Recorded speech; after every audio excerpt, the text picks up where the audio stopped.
the beginning of Assassin's Creed 2, what I wanted is really to change the structure of the missions to, instead of having a main structure, it's to have different structure each time you start a new sequence of missions. There's a story that will be there that will drive the missions, surprise you, maybe missions that you start and you think they're going to do something, maybe you'll have a U-turn and do something else instead.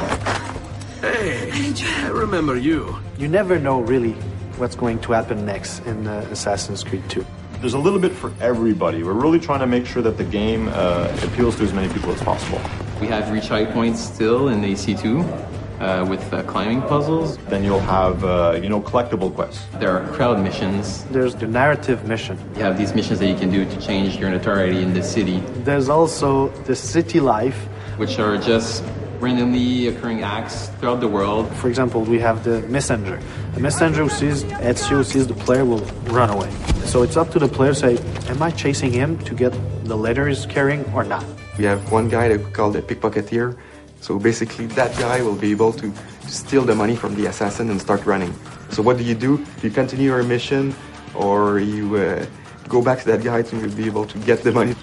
Throughout the world, you're going to find exciting, memorable historical landmarks that also have interiors that you get to play through with lots of acrobatics and running and jumping. And these interiors lead to tombs that have been hidden for hundreds of years that only the assassins can find. You find these caves, you find old rundown castles, you can find a church. And you'll be, doing free running around the church to eventually find a hidden treasure.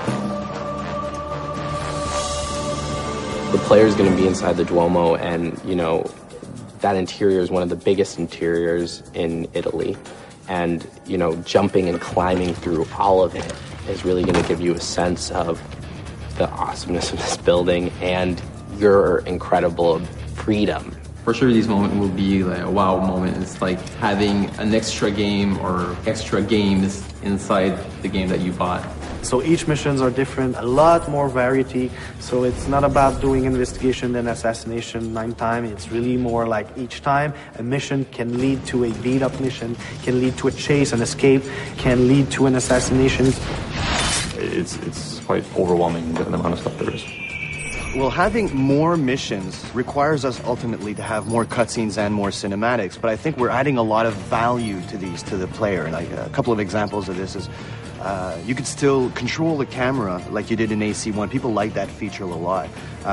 We also have mini branching cutscenes where the player will have to interact at a specific time, and this may have 2 different effects. So if you hit the cinematic at the wrong time, then you might just hug a lady, whereas if you hit it on the right time, well, who knows what's going to happen.